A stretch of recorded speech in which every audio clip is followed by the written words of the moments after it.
बोलो जयकारा बोल मेरे श्री गुरु महाराज की जय। भाग्यशाली गुरुमुखों, संत महापुरुष इस जीव को माया के पदार्थों से ऊपर कर उठाने का आदेश देते हैं कि हे जीव, तू इन सब वस्तुओं का मालिक ईश्वर को समझ कर उनसे व्यवहार कर।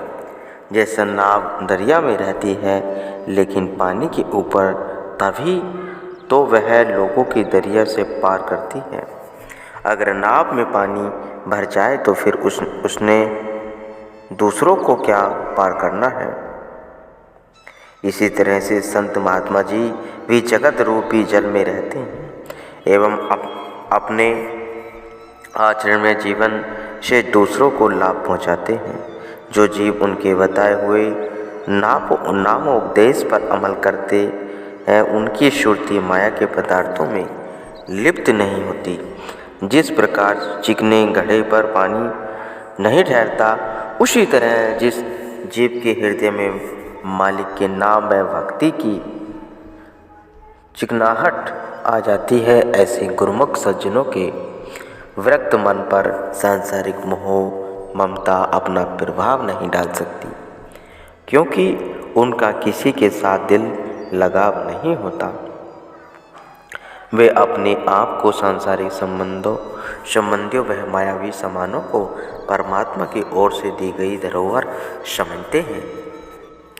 अतएव हे जीव, समय के संत सद्गुरु बताए हुए नाम वह शब्द के अभ्यास में अपनी श्रुति को लगाकर वह सब कुछ उस पार ब्रह्म परमेश्वर का समझ कर तू मात्र शारीरिक आवश्यकताओं की पूर्ति कर, ख्वाहिशों की नहीं, जिससे तुम्हारा जीवन सुखी बन जाएगा।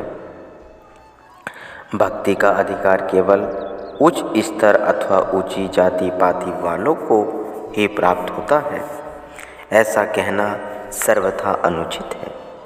जैसे वर्षा का जल तो प्रत्येक स्थान पर एक जैसा बरसता है, परंतु उसका पूरा लाभ तो हरे भरे पौधे ही उठा पाते हैं, सूखा कष्ट नहीं। इसी प्रकार भक्त कृपा तो हर किसी पर हुआ करती है, पर उसे अपने आचरण में वे ही भर सकते हैं जिन्हें भक्ति की वह प्रभु प्रेम का पात्र बनने की तीव्र अभिलाषा हो, और जो अपनी चित्तवृत्तियों को उसी सांचे में ढाल सकने में समर्थ हो। संत सत्पुरुषों के दरबार में प्रेम का ही मूल्यांकन होता है, परंतु स्वयं को उसी सांचे में ढालना यह किसी बिरले का ही काम है। साध्वी बाई ने जो कि शूद्र कुल की थी, सच्ची लगन वह प्रेम भक्ति द्वारा भगवान को अपना बना लिया था। प्रभु प्रेमिका बाई का जन्म एक शूद्र कुल में हुआ था। इसके माता पिता अति निर्धन थे। वैसे यह जाति समस्त गांव में नीच ही समझी जाती थी। फिर भी उन लोगों में प्राय सच्ची सादगी और शुभ विचार अधिकांश मात्रा में पाए जाते थे। एक बार बांडरपुर गांव में कार्तिक स्नान का उत्सव मनाया जा रहा था। बाई उस समय अल्प अवस्था में अपने माता पिता के साथ वहां पर आई। उस समय भगवान विट्ठल के मंदिर में संत नामदेव जी सत्संग व कीर्तन कर रहे थे। शूद्र जाति के लोगों को यद्यपि उस समय मंदिर के भीतर नहीं जाने दिया था, तथापि वे मंदिर के आंगन में बैठकर सत्संग का आनंद ले लिया करते थे। बाई के संस्कार तो पहले से ही अच्छे थे। ऊपर से नामदेव जी के सत्संग श्रवण करने से इसके हृदय में प्रेम भक्ति की तीव्र लगन जागृत हो गई।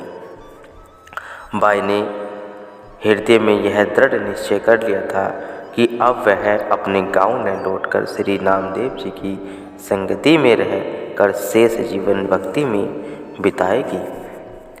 जब उसके माता पिता उत्सव के समाप्त होने पर अपने गांव लौटने लगे, तब बाई ने गांव लौटने से साफ इनकार कर दिया और दृढ़ दृढ़ता से कहा, अब मैं तो संतों की सेवा में ही शेष जीवन बिताऊंगी। बहुत को समझाने बुझाने पर भी जब वह न मानी तो माता पिता उसे मंदिर में छोड़कर गांव लौट आए। इधर सत्संग समाप्ति पर सब लोग उठकर अपने घरों को लौट चले, परंतु अंत में जब केवल नामदेव जी रह गए तब अकेली बच्ची को देखकर उस अपने पास बुलाया और उससे हालचाल पूछा। बाई ने कहा, महाराज, मेरे माता पिता तो उत्सव देखकर चले गए और यहाँ पर आपके चरणों की सेवा में रहने की अभिलाषा से रह गई हूँ। आप दया के सागर हैं। मुझ दीनहीन और अनाथ बच्ची को कृपा कर अपने श्री चरणों में स्थान देने की कृपा करें तथा अपनी पवित्र सेवा का सौभाग्य प्रदान करें। यही कुछ दासी को की तुच्छ विनय है। इतना कहकर वह बालिका रोती हुई श्री नामदेव जी के चरणों में गिर पड़ी। हृदय के भावों को जानने वाले संत नामदेव जी इस छोटी सी बच्ची का अतुल प्रभु प्रेम देखकर बहुत ही प्रसन्न हुई। उसके सिर पर प्यार से दया का हाथ रखा और बड़ी प्रसन्नता के साथ उसे अपने आश्रम पर ले आए। बाई अब उनके चरणों की दासी बनकर उनकी सेवा में तन प्राण से जुट गई। बाई अब श्री नामदेव जी के यहाँ सब सेवा जैसे झाड़ू लगाना, पानी भरना, भोजन बनाना, सबको खिलाना, कपड़े धोना इत्यादि सब कार्यों को मन लगाकर करने लगी। नामदेव जी के यहाँ सदैव संतों का समागम बना रहता था, इसलिए बाई को अधिक सेवा करने का अवसर प्राप्त होता था। इस प्रकार सेवा के प्रताप से ही बाई ने श्रेष्ठ पदवी प्राप्त की। उसने मुक्त हृदय से संत महात्माओं की सेवा की जिससे वह प्रेम भक्ति की साक्षात प्रतिभा बन गई। उस पर प्रेम का रंग कुछ इस प्रकार चढ़ने लगा कि वह भगवान के ध्यान में मग्न होकर प्राय अपने शरीर की सुध बुध भूल जाती है। यहाँ तक कि कभी कभी सेवा के अति आवश्यक काम को भी प्रभु प्रेम में खोकर विस्मित कर बैठती थी, परंतु भक्त वत्सल भगवान को सदैव अपने प्रेमियों का ध्यान रहता ही है। इधर साध्वी बाई जब प्रेम विभोर होकर समाधि में लीन हो गई जाती तो उसके सभी कार्य स्वतः ही निश्चित समय पर पूर्ण हो जाते थे।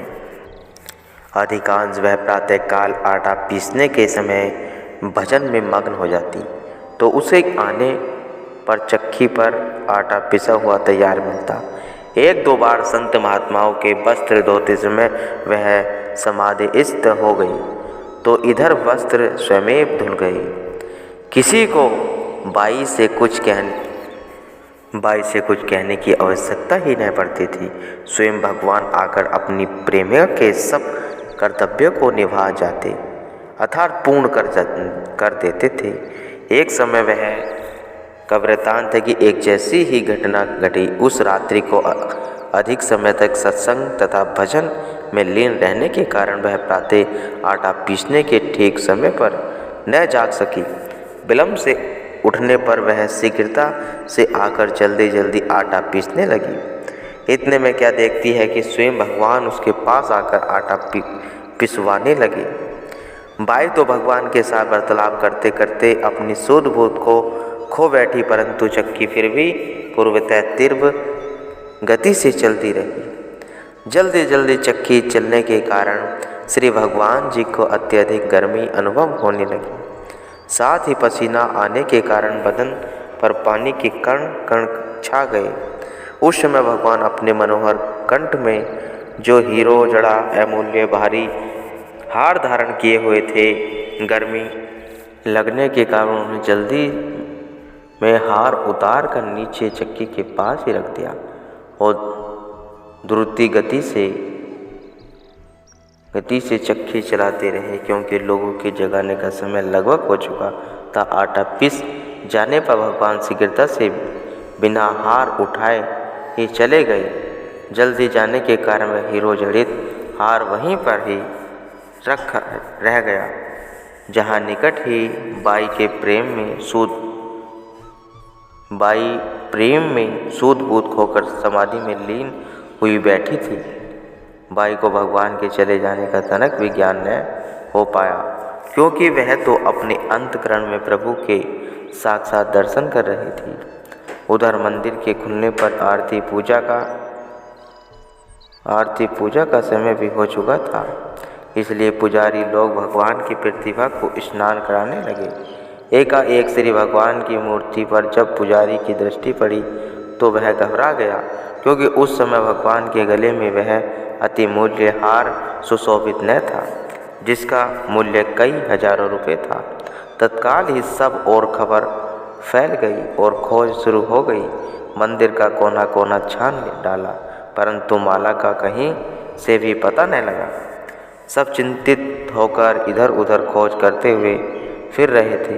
किसी चोर का कोई पद चिन्ह मूर्ति के समीप न था और न ही मंदिर के बाहर कहीं पृथ्वी पर कोई चिन्ह दृष्टिगत हो रहा था, जिससे कि चोर का अनुमान लगाया जा सके। इधर बाई आटा पीसते पीसते ध्यान मग्न होकर बैठ गई।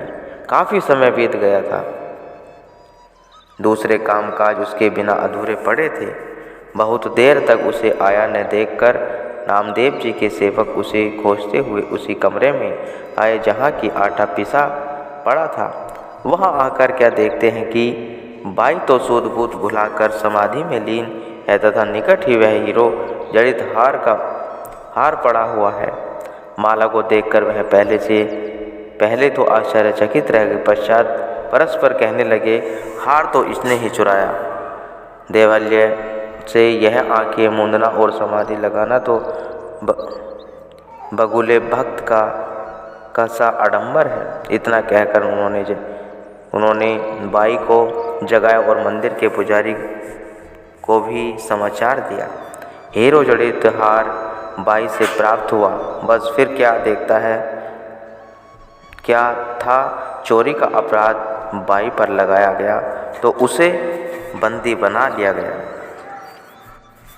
साध्वी बाई को अपराधी की भांति राजा साहिब जी के समक्ष उपस्थित किया गया। जब हीरो जड़ित हार के विषय में उससे पूछा तो बाई ने अपना अपराध स्वीकार करने से नितांत अस्वीकृत दे दी। जब उसने कोई अपराध ही किया ही न था तो वह कैसे स्वीकार करती। केवल नीचे जाति के होने के कारण सब उस पर संदेह कर रहे थे। अतः हार चुराने के कारण तथा उस पर अपराध स्वीकार न करने के कारण बाई को देश के सम्राट ने सूली पर चढ़ाने का कठोर दंड सुना दिया। भीमा नदी के तट पर सूली बनाई गई और बाई को उस पर चढ़ाने का प्रबंध भी कर दिया गया। श्री भगवान भला अपने प्रेमियों और सच्चे भक्तों का अपमान होता कहाँ देख सकते हैं। उन्होंने तो अपने अनन्य प्रेमियों की लाज बचाने का प्रण किया हुआ है। फिर वे प्रभु भक्तवत्सल भगवान अपने अडिग वचन से कहाँ टलने वाले थे, जो निश्चय समय पर जब बाई को सूली पर चढ़ाया जाने लगा तो अब आगे उस लीला में भगवान ने अलौकिक शक्ति का चमत्कार भी दिखाया। सूली पर चढ़ाए जाने लगे तो उस समय समस्त दर्शक गणों के मुंह आश्चर्य से खुले के खुले ही रह गई। क्या हुआ कि सूली की रस्सी स्वयं बिना किसी चेष्टा के दो टुकड़े हो गई। ऐसा अद्भुत कौतुक देखकर राजा साहिब की पुजारियों की आंखों खुली। अब सबको ज्ञात हुआ कि बाई साधारण स्त्री न होकर भक्ति व प्रेम की साक्षात प्रतिभा है। ईश्वर वहाँ के राजा वह जिसने भी इस पर संदेह किया था, वे सब अपने किए पर पछताव करने लगे। सब ने सादर उसके चरण स्पर्श किए और उससे क्षमा याचना की। अब वहाँ के समस्त निवासियों के दिल में उसके प्रति अत्यधिक श्रद्धा पैदा हो गई। जो भगवान के सच्चे व अनन्य भक्त होते हैं उनके हृदय में किसी के प्रति बैर विरोध व ईर्ष्या आदि नहीं होती। बाई अब तक पूर्वतः शांत मुद्रा में बैठी थी, मानो कुछ समय हुआ ही न हो तत्पश्चात वह पहले से भी बढ़कर प्रभु प्रेम व सेवा में अपना समय व्यतीत करने लगी। हमारे सामने प्रभु भक्तियानी साध्वी बाई की अगाध सहनशीलता का जहाँ स्पष्ट उदाहरण प्रस्तुत करता है, वहाँ जहाँ भी बतलाता है कि श्री भगवान अपने भक्तों पर किसी प्रकार के भी आँच नहीं आने देते। आवश्यकता है कि अपने परम इष्टदेव मालिक सद्गुरुदेव जी से चरण कमलों में घना घना प्यार व श्रद्धा जागृत करने की भगवान श्री रामचंद्र ने वचन फरमाए हैं। भक्तहीन विरचरी किन ओए सब जीवन समिर्य मोहि सोहि। भगवती कहते निचरु प्राणी मोह प्राणी प्रिय अस्मम वाणी। भक्ति में हीन अथवा शून्य प्राणी चाहे ब्रह्म समान ही क्यों न हो, परंतु वह मेरे लिए साधारण जीवों की भांति ही है। प्रिय अर्थात जिस प्रकार सृष्टि का समस्त प्राणी मेरे अपने उपजाए हुए मुझे प्रिय लगते हैं, वैसे ही भक्ति से वंचित चाहे कितने भी उच्च श्रेणी के क्यों न हो, उसका स्तर उतना ही हमारी दृष्टि में होगा, विशेष नहीं। उसकी तुलना में भक्तिवान प्राणी चाहे अति नीच हो, लेकिन वह भक्ति जन मुझे प्राणों से भी बढ़कर प्यारा लगेगा। ऐसा हमारा कथन है गुरुमुखो।